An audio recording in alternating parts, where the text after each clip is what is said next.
जय श्री राम मित्रों। श्री राम जी और नारद जी का संवाद। जब नारद जी ने माता सीता जी की खोज में वन में भटक रहे श्री राम जी को देखा, फिर उनके पास जाकर कहा, आप मेरे द्वारा दिए हुए श्राप के कारण इतना कष्ट उठा रहे हो। भगवान ने कहा, नहीं नारद जी, इसमें तुम्हारा कोई दोष नहीं है।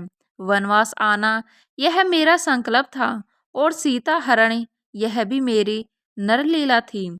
मैंने ही देवताओं को आश्वासन दिया था कि मैं वनवास में आकर राक्षसों का सर्वनाश करूंगा और तुम्हारे यज्ञ की रक्षा करूंगा।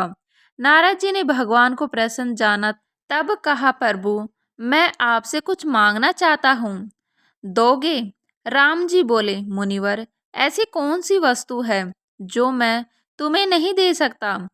कवन वस्तु अस प्रिय मोहि लागी, जो मुनिवर ने सकहु तुम्हें मांगी।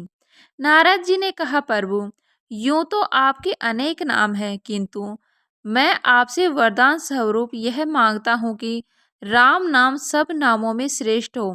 भगवान ने एवं मस्तु कहा। एवं मस्तु मुनि सन कहु कृपा सिंधु रघुनाथ। नारद जी ने भगवान को प्रसन्न जानकर प्रसन्न किया। भगवान एक बात बताओ, जब मैं विवाह करना चाह रहा था तब आपने मेरा विवाह क्यों नहीं होने दिया? तब विवाह मैं चाहूं कि न प्रभु के ही कारण करे न दीन्हा। बंदर का रूप दे दिया और मेरा विवाह नहीं होने दिया। यदि उस समय आप मेरा विवाह हो जाने देते तो मैं आपको श्राप नहीं देता और आप इस तरह कष्ट नहीं उठाते। जबकि भगवान शिव विवाह नहीं करना चाहते थे, फिर भी आप उनके पास गए और उनसे प्रार्थना की कि विवाह कर लो। उनके आपने हाथ जोड़े और जब मैं विवाह करना चाह रहा था तो मेरा विवाह होने नहीं दिया। आप मुझे यह बताओ, मेरा विवाह क्यों नहीं होने दिया? भगवान कहते हैं, नारद जी तुम विरक्त हो और मेरे भक्त हो। नारद जी ने कहा, भगवान क्या आप विरक्त का विवाह नहीं होने देते हो? फिर आपने भगवान शिव का विवाह क्यों किया? आपने उनसे तो हाथ जोड़कर विनय प्रार्थना की थी कि जाकर शैल कुमारी के साथ विवाह करो। मुझसे क्या बैर था? राम जी ने कहा, भगवान शिव का घर मेरे ही कारण बिगड़ा था। माता सती ने श्री जानकी जी का रूप धारण किया था तो भगवान शिव ने उनका त्याग कर दिया था। माता का रूप धारण कर लेने के कारण फिर वह धर्म की मर्यादा को ध्यान में रखते हुए सती जी को पत्नी के रूप में स्वीकार नहीं कर सकते थे। सती माता में उन्हें माता छवि दिखाई देने लगी थी। सती का त्याग करने को मैंने उनसे नहीं कहा था और जब मेरे कारण सती और शिवजी अलग हुए तो यह मेरा कर्तव्य था कि मेरे ही कारण फिर से उनका संयोग बने। इसीलिए मैंने शिवजी से आग्रह किया था। और तुम विरक्त हो और नारी में अवगुण होते हैं। नारी तो अवगुणों की खान है। नारद जी ने कहा, प्रभु आपकी यह बात मैं नहीं मानूंगा। अभी अभी आप कह रहे थे कि हाँ गुण खान जानकी सीता, और अभी तो आप सीता जी को गुणों की खान बता रहे थे, उनके लिए रो रहे थे, और अब आप मुझसे कहते हो कि नारी अवगुणों की खान है। यह मैं कैसे मानूं? भगवान कहने लगे, नारद जी एक ग्रस्त के लिए नारी गुणों की खान है और मैं ग्रस्त जीवन में हूँ। एक ग्रस्त को नारी को गुणों की खान ही मानना चाहिए। एक ग्रस्त के लिए नारी देवी स्वरूपा है और एक विरक्त को नारी में दोषी देखना चाहिए। उनके लिए वह अवगुणों की खान है, उनसे दूर ही रहना चाहिए, उसका चिंतन ही नहीं करना चाहिए। और फिर एक बात यह भी देखो, तुम विवाह किससे करना चाह रहे थे? नारद जी ने कहा कि मैं विश्व मोहिनी से विवाह करना चाह रहा था।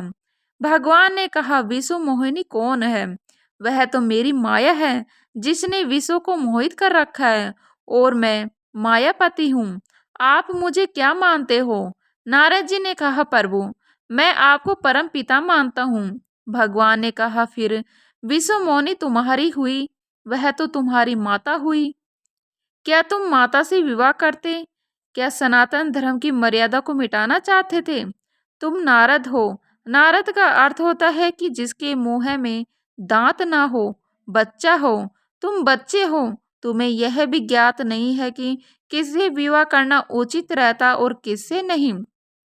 भगवान शिव से तो मैंने हाथ जोड़कर आग्रह किया था, तब भी वह विवाह के लिए तैयार नहीं थे।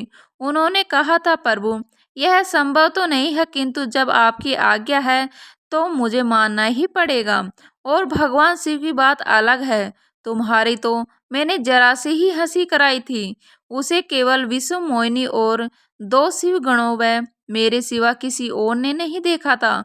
जबकि तुम जानते हो भगवान शिव की मैंने कितनी हंसी कराई थी। जब वह विवाह में बारात लेकर जा रहे थे, तब मैंने देवताओं से कहा था कि हमारी बारात के योग्य दूल्हा नहीं है। सब देवता अपने अपने ग्रुप इनसे अलग कर लो।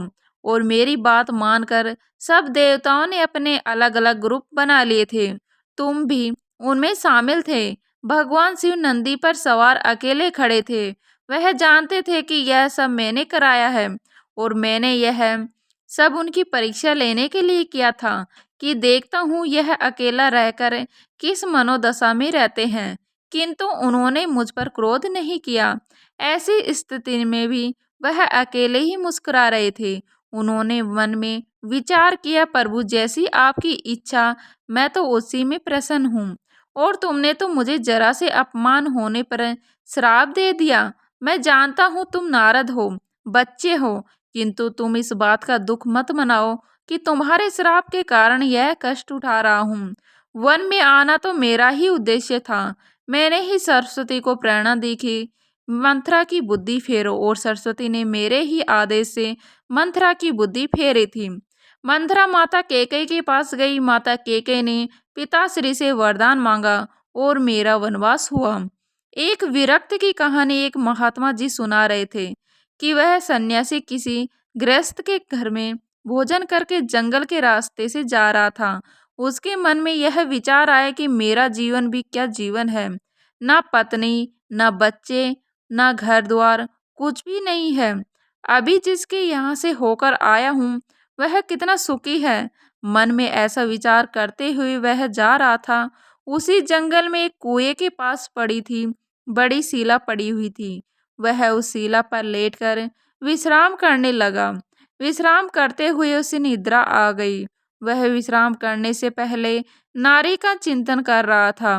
तब उसे निद्रा अवस्था में एक सपन में आया। सपने में उसका विवाह हुआ। घर में पत्नी आई और घर में बिस्तर पर पत्नी के साथ विश्राम करने लगा।